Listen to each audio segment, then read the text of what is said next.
Well, getting your garden ready to save you money on your groceries.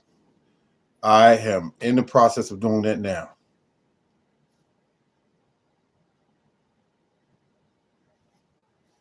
Now, what kind of preparation can I do right now? It's 32 degrees outside.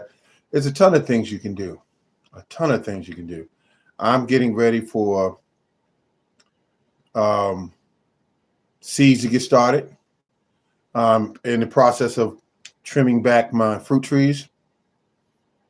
Some of them have grown extremely tall, um, and I'm getting them back down to a size where, you know, I can manage them, so to speak. And so that being done, and the seeds are being started. Well, I'm going to start some of my seeds in the next week and get them started and put some videos up and show you how I did it, that sort of thing. It's always fun. Um, but I use a tool today, which is a pole saw. It's an electric pole saw. I like the electric better than the battery because I don't need to be messing around with batteries going dead on me. I want batteries. I want electric so it keeps running. Let's see. So I got that done. Let me see something here. Oh, that's better. And I got that done, and it felt so good using it. I had no idea that some of those electric pole saws are so powerful. I mean, it was just running through limbs that were this thick, not real thick, about like this, and it was just going right through them. Now, tomorrow, I want to use it to actually, hello, how you doing? Good to see you. Good to see. Well, I see what you wrote here. Uh-huh. All right. Thank you. Thank you for stopping by. I appreciate that. But I am in the process of cutting out. I have 3 um, cherry trees that I'm going to take out. They've been there 5 years. Some have been there much longer. But planting on a full moon this week. Oh, okay, a full moon. Okay.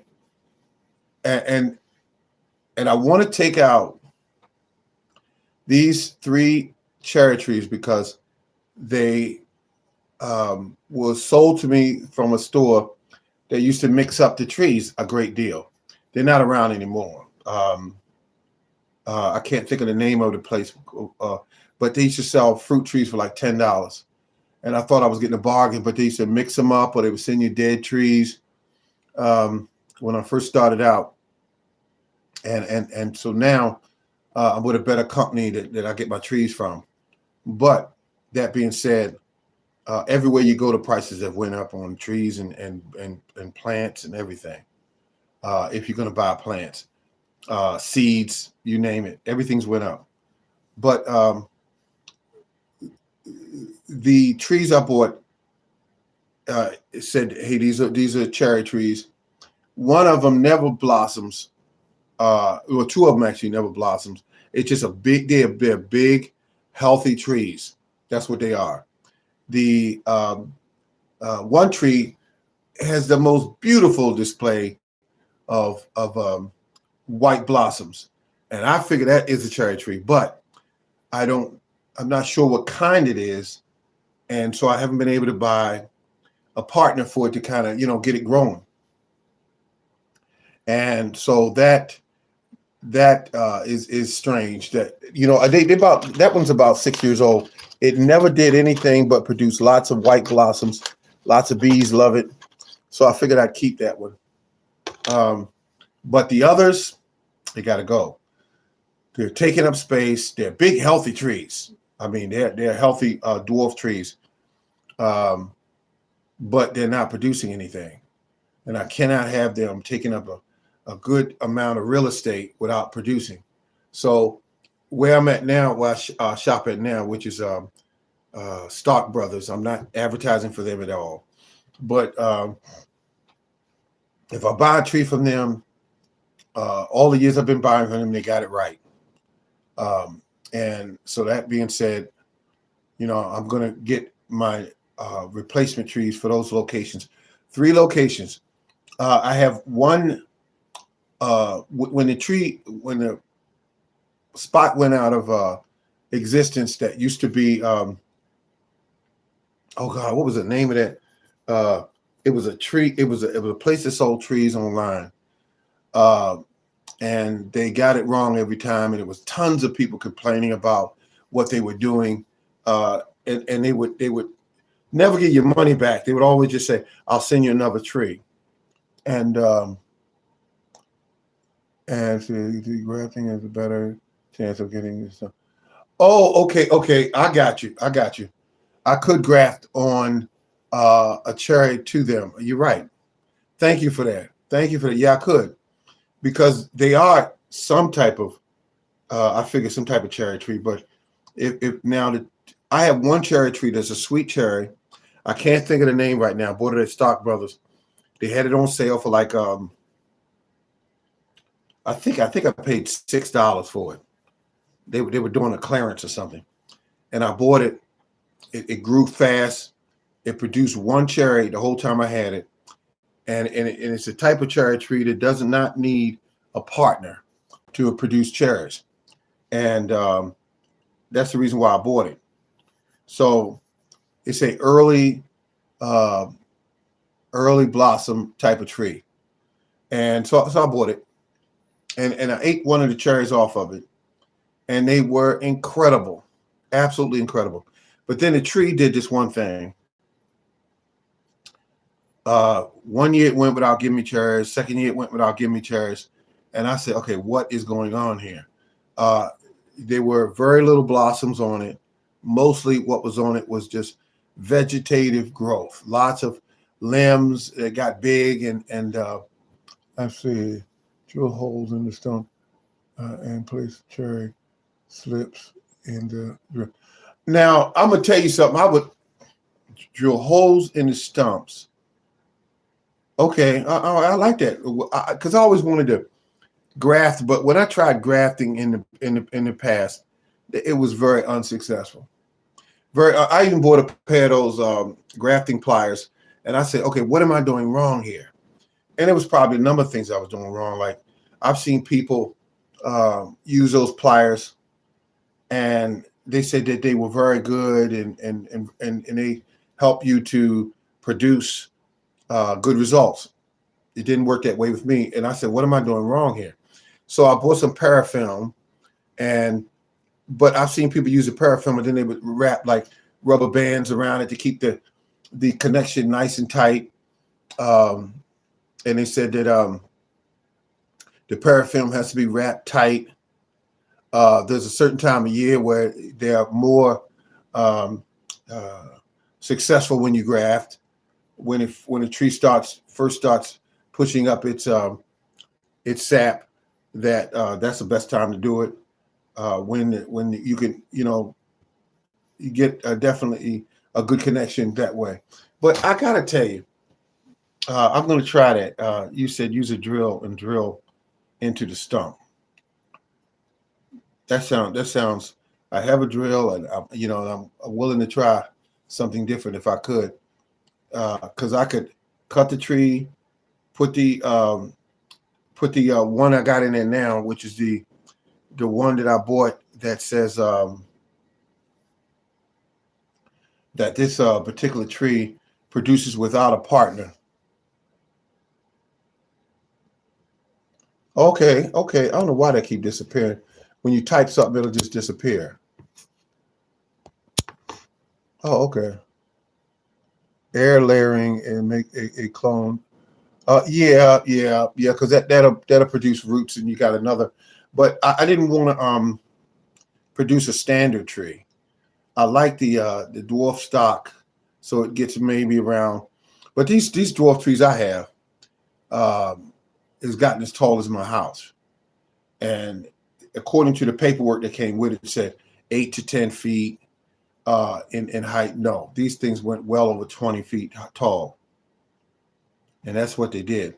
So that told me that okay, either the soil or the information on information about the tree was not correct. But yeah, it definitely got overgrown, to say the least. But anyway, I go back out there tomorrow. I got to tell you that electric chainsaw from Walmart was nothing but a godsend because it got the job done. I mean, it ripped through the trees and it did it fast. I thought when I got it, I said, okay, for this low price, I said Bings and Queen Anne's maybe. Oh yeah. One of my trees is a Bang. Yeah, one is a Bang, and what I got now going on with most of my trees, I got a lot of vines in my trees, and I don't know where this vine came in here through those wood chips that I was getting at different times because I saw the pieces of vine in the wood chips and tried to remove as much as I could. Fix it.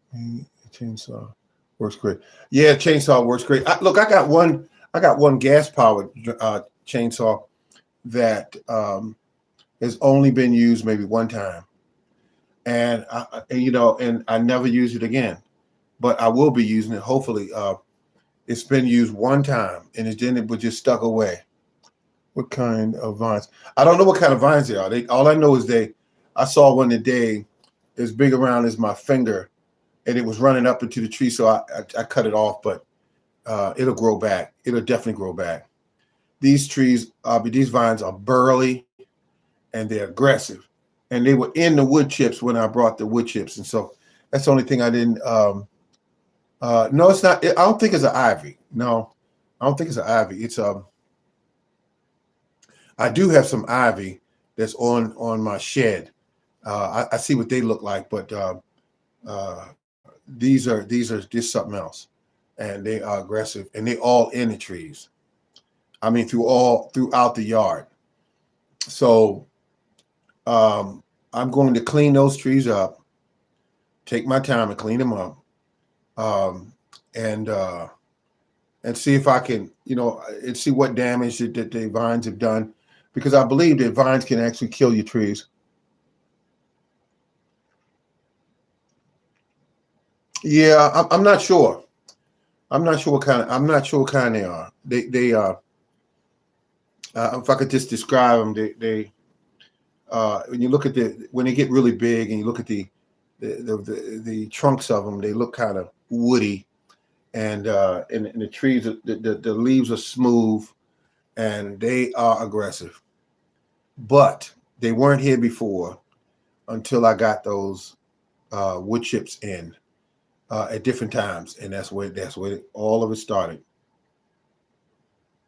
But I believe there's a way of getting rid of vines, um, because they can definitely take over.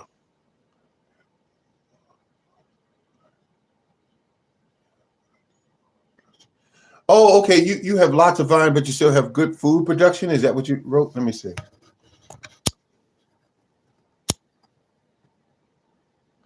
I have lots of vines in my trees and have good food production. Wait a minute, you got vines in your trees? Wow. I thought I was the only one out there that had them. Grapes and kiwi. Okay, okay. Yeah. I did that what you suggested to me some time ago about putting because here's what I did. I got these grapevines and from Walmart. Was it Walmart? No, it was Lowe's, and they were getting rid of them. You know, and he said, "Look, I tell you what, uh, I'll give them to you for $1 a box."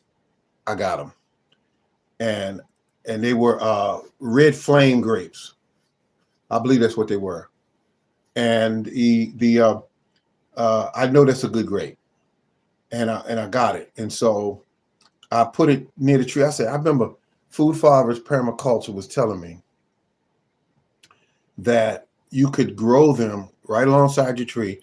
They'll go up into the tree and hook up, and they'll just be brilliant, and they'll do their thing. Get fruit trees The vines are already growing in my.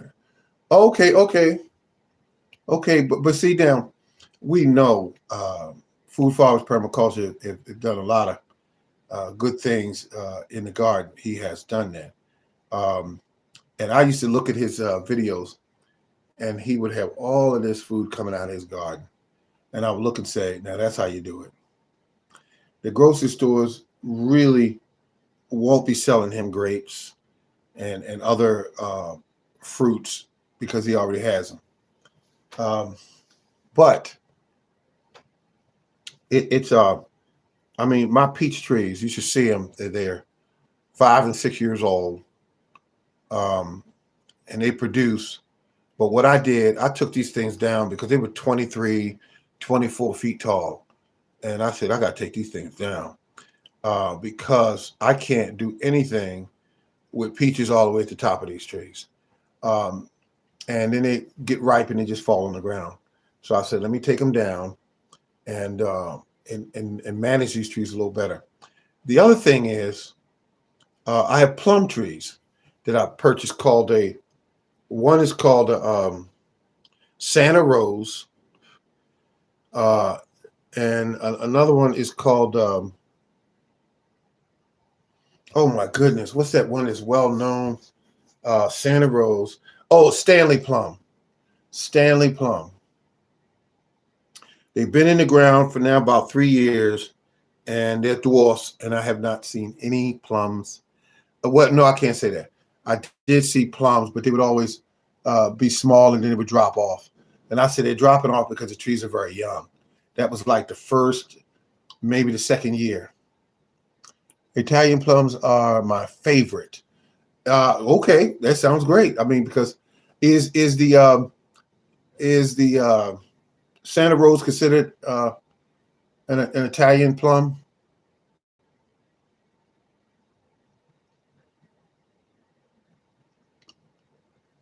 Okay, okay. No, it's not. Okay, it's not.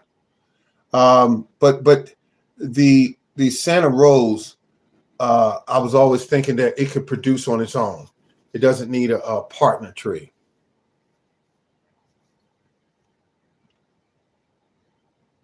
So I'm happy about the two trees I have. And then I bought oh, hello Howie. All right, there you go. All right. Um, but the pears that I have, them trees always did well. Now that pear tree was purchased at that store um, it went out of business because they sold a lot of bad trees to people. I was one of the people. And one day the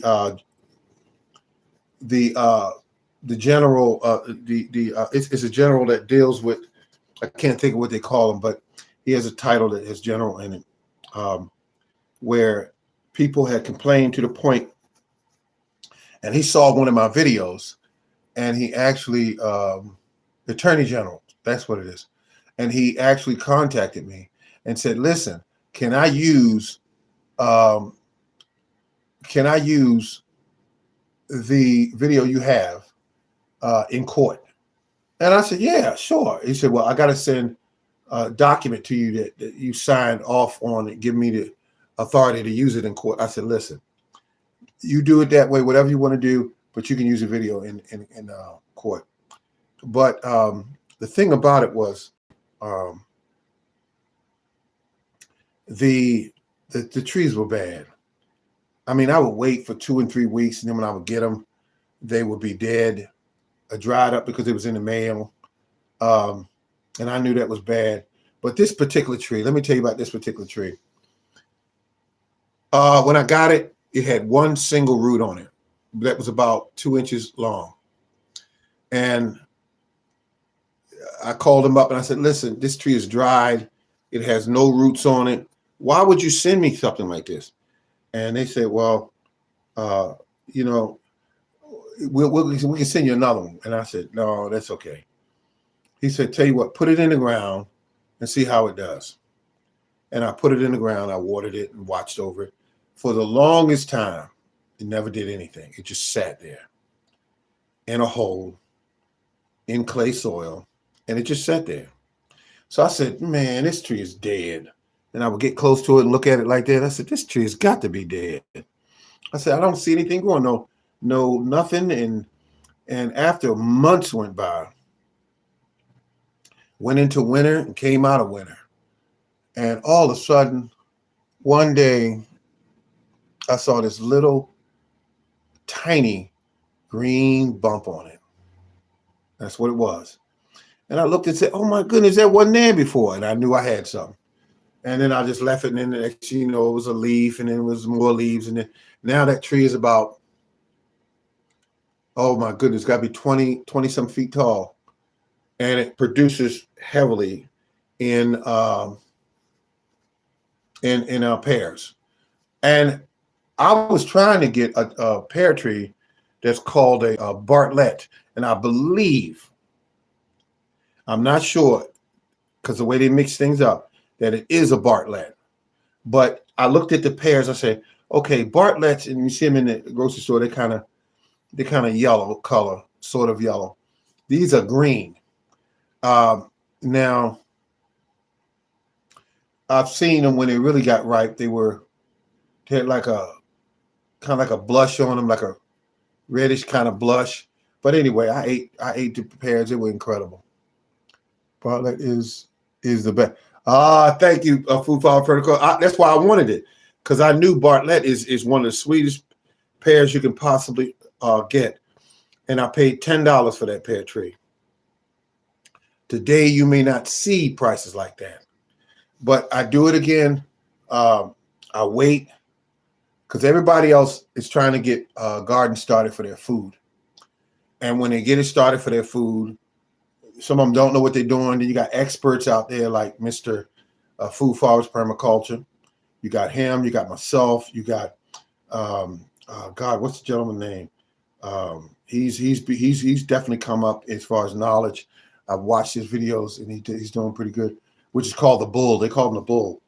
And then you got Lead Farmer 73. He's an expert gardener. You might as well say yes. I mean, no. Here's what I'm saying. When I use the word expert, I mean they know what they're doing to get the job done. And so they could definitely grow food. So, that's how I look at it.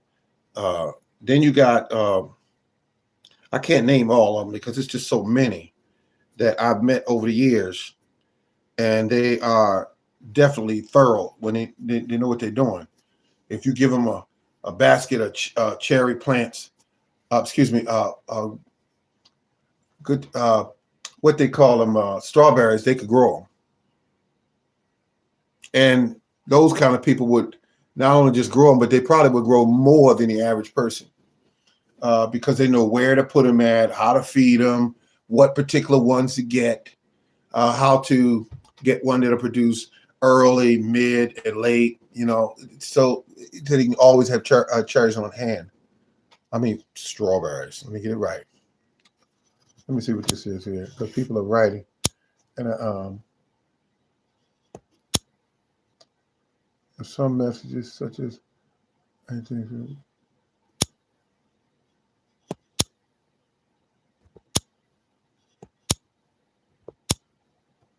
all right. Hello, Jerry. Hello, Growing with Jerry. I got to tell you, I'm excited to get back out there tomorrow and deal with those trees, because the way that pole saw is cutting them branches down, it's getting the job done quickly. I mean, and I got the big long one that you saw like this. I mean, that's great. I wish I'd have knew about the the electric saw back then. I didn't check around, so I got the hand powered one that you do. You saw it gets the job done too, but it takes longer and it's more effort. And I'm into working really smart as opposed to lots of exerted energy that I don't have to. But here's what's happening. I am cutting the trees back so that when I produce peaches, it doesn't overproduce because you cut away a lot of the buds when you cut back some of the branches. That's my take on it. And then the ones that are there can produce larger peaches. Um, but the apple trees, they're being cut back. Full moon coming up. Plant your indoor seeds to go. Oh, wait a minute, it just went away.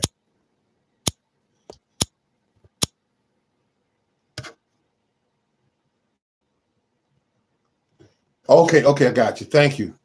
Yeah, we got 32 degrees here tonight, um, temps, and we're expecting, according to some of the co-workers I work with, they say it's going to go down to 20 degrees probably next week.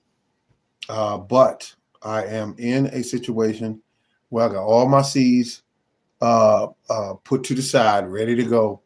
Um, and I've been watching a lot of the Chinese gardeners lately online. I really like the way some of them garden. I really do. They use these primitive methods, and no, it's nothing that's high tech.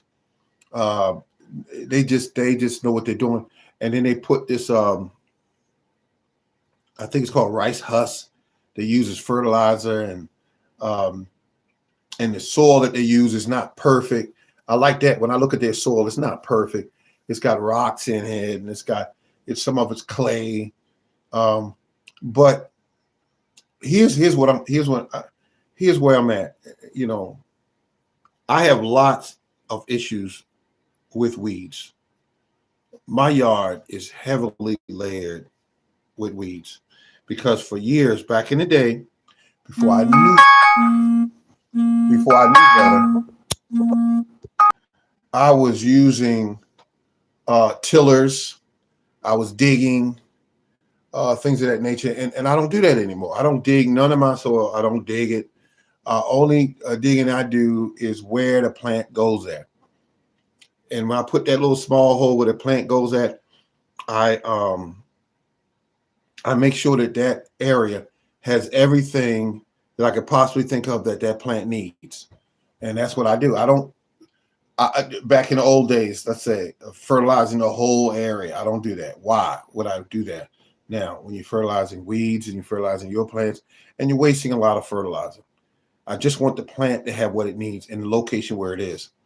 The other thing is, I want to make certain. I say, good night, morning garden. Okay, take care, and I appreciate you stopping by.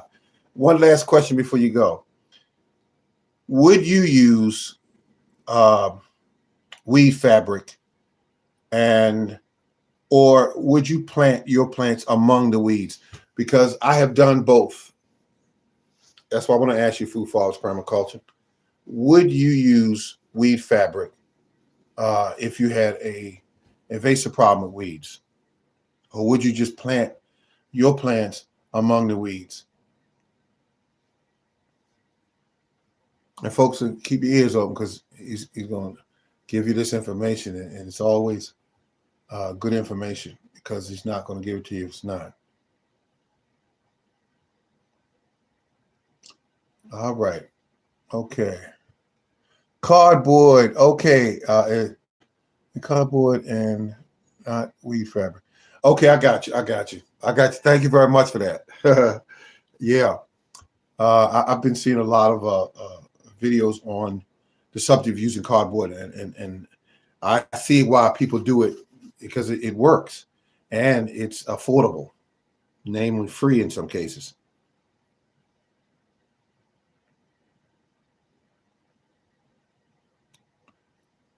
Oh my goodness, I tell you, see, cardboard is the best. With compost at top of cardboard. Yeah. Thank you. And that's a good way to go. Is cardboard. The other thing I like, folks, is sometimes I plant, and I don't even mess with the weeds. I let the weeds stay where they are because the weeds actually improve your soil. In a lot of cases, it improves the soil because it puts roots down in the ground. Weeds only grow in areas where the soil needs that help, if that makes sense to you. Dandelions grow in areas that need a certain nutrient. And lamb ears or lamb, uh, I think it's called lamb ears. I want to make sure I'm correct on that. Somebody, if you see something different, correct me. But it's a weed that will grow in a certain location because of what the soil needs. These plants grow in certain areas. So if you got a lot of dandelions, um, your soil in that area is lacking something, and the dandelions are there to supply that, and that's how that works. So if you could read the weeds on your property, it could tell you what certain things that are needed in that piece of ground. But digging is always a bad idea, and I see gardeners do it. Gardeners do it all the time. On a lot of their videos, they're digging all over the place. They're tilling.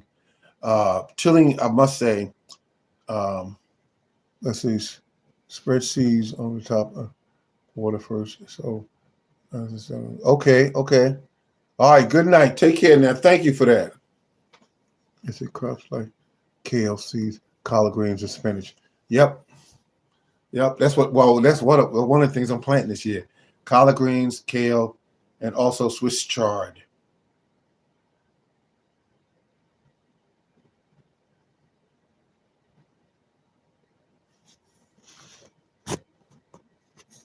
Yeah, that's what you want. You want to definitely make sure you get. Well, I have a lot of lamb's ears and never. Let me see what he got there. Boom.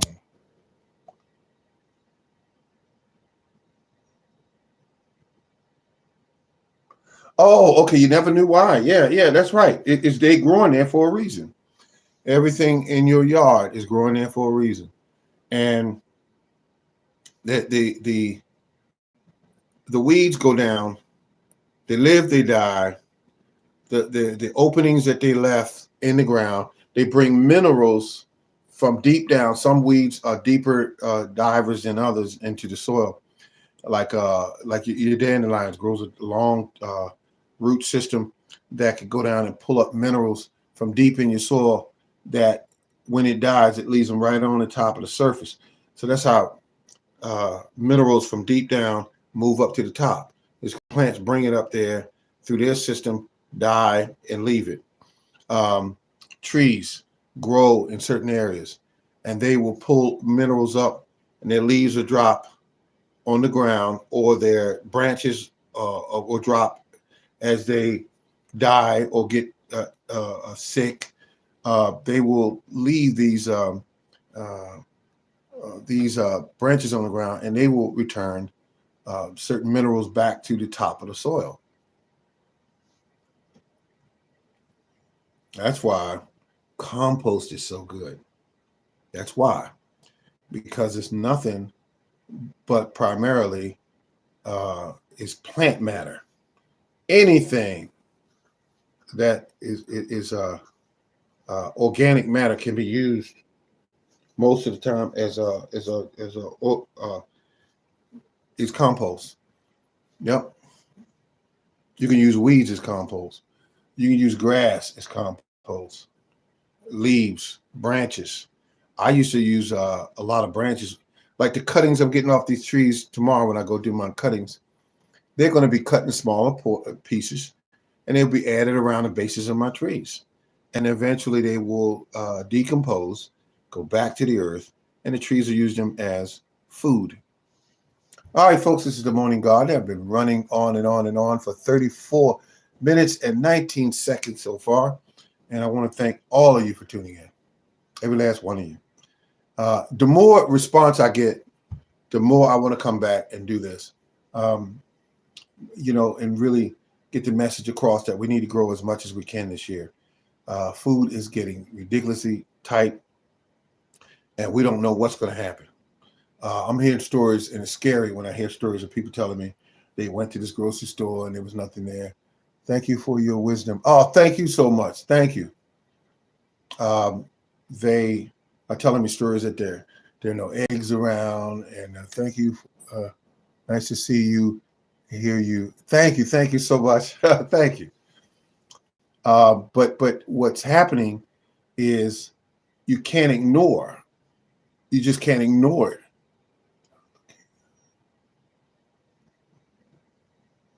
No, wait a minute, stop. Cut it out there. I don't like the weight. I don't know. I lost a lot of weight. But yeah, well, thank you though. I appreciate it. I had somebody tell me that, and because I looked at old pictures of myself and saw how big I was. I had no idea. I had no idea I was that big. I couldn't believe it. Let's see. Yep, I tell you, thank you so much. I appreciate that. But I want to tell you, it felt so good to my soul getting out there in that yard and cutting those trees back. It felt so good. And I tell you what, folks, if you have a tree that's acting crazy, Walmart sells that electric chainsaw. Plug it in, and it'll zzz, and the branch come right off. I said, I can't believe this, and I didn't pay anything for this thing. Yes. Yeah. Thank you. Um, and it cut the branches off. It cut them off. And because I thought I was gonna be struggling with, I said this thing costs about $20 some. I said this can't be that good. But at any rate, I'll go out there and use it again. It's gonna make me sad when the blade gets dull on it because I don't know where to get another one. But I mean, it cut it. Wow, it did a good job.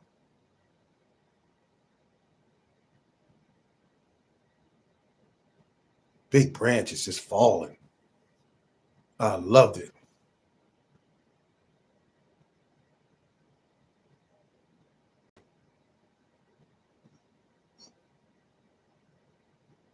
And I'm growing kale, collard greens, some tomatoes. Okra's gonna have its own zip code because I'm growing as much of that as I can. Okra is so healthy for you, don't make sense. And also, I'm going to go back to doing my ginger. Ginger should always have a place in your garden if you like ginger. Ginger is so expensive. I kid you not, it's expensive. And it's so easy to grow. You put it in a container. I like to grow mine in a container, but I think this year I'm going to do both container and also in ground. The problem I had, I'm going to tell you folks what I used to do, and I used to mess up.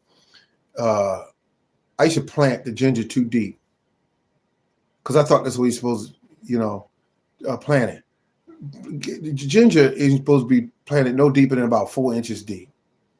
And it'll fill the container with roots, and the roots are your uh, ginger, your new ginger. You put your compost in there with it. You put your compost on top of the soil, and you put it in a sunny location, and the ginger does the rest. Then when it comes time to pick it, you'll see all the ginger leaves start turning brown. Once those leaves start turning brown, you start digging up your ginger. I bought 2 pieces like that 1 year. When I'm looking over here, I'm trying to see if I got my scale with me. When I finished that year, I had to weigh the ginger that I grew. I had to weigh it because that's how much I grew from that little bit. All I bought was $1.25 worth because I said I'm gonna try it. I remember that. And when I started growing, ginger got my respect. There's a lot of bad information now on the internet that show you how to grow ginger. It's just bad. It's bad. Some of it's bad because I mean people are like herd animals. They tend to follow what a lot of people tell them to do on the internet. But some of these people, some of them mean well, but they give you wrong information. And you follow it, and then there's another year you done lost because they didn't. Your area, the way the temperatures are and the rainfall and the soil is different from where he lives. So what he uses doesn't work for you. So my soil is clay, and clay is usually heavy in nutrients. But clay can be somewhat dense, and that's why they tell you add compost to it, because as the worms drag all that compost down in the soil, and they eat it, and they eat the life forms that um, feed on the compost. Your soil gets richer and richer and richer each year. That's what happens. And I'm not above getting a truckload of tree chips dropped off. I'm not above that. I will get it, even though I had an issue with. I think it brought some vines in one time, but to me, it's worth the challenge because you get that dumped and you let it sit there about a year. Food Farmers Permaculture gave me that tip. I let it sit there a year, and now when I look out there, it's a big mountain of the blackest, darkest soil you ever want to see. And that's nothing but compost. I don't have to run out to Lowe's and Home Depot to get a almost $5 bag of compost that I don't know where it came from or what's in it, because it could be sludge in there. Some companies use sludge in their product because they're there to make money. They ain't there to grow your plants, and they're not there to make sure everything is copacetic with your plants. They are there to make a dollar. When I get a load of tree clippings from the arborer, when I get that, I'm getting wood chips. He dumps it, and it just sits there for 1 year. And then once that year is gone by, I start going to the parts where it's done broke down quickest, and I start getting that black gold out of there. And I said, look at this. Over 800 pounds of just compost. And what did it cost me? Not even 1 penny. And I'm growing groceries with it. Grocery? Come on now. You really don't need all that fancy stuff that come from the stores. Buy this and buy that and buy this and buy that for to help you get your plants to grow. Just get that compost and make that compost tea. Also put that compost around those plants. Give your plants some compost tea. Like if you're real ambitious about it, give them once a week. It ain't gonna hurt nothing. That's one thing about compost. It's not gonna hurt nothing. You put it in a female stocking, and you let it soak in the water. And when you let it soak in the water, you got all this tea that didn't cost you nothing. Now, it don't cost me nothing because my water comes from a rain barrel. Yeah, I put a rain barrel in. I bought the barrels from a guy. He was selling 2 of them. I bought them for $5 a piece. I got one from him and I got one from a neighbor that was free.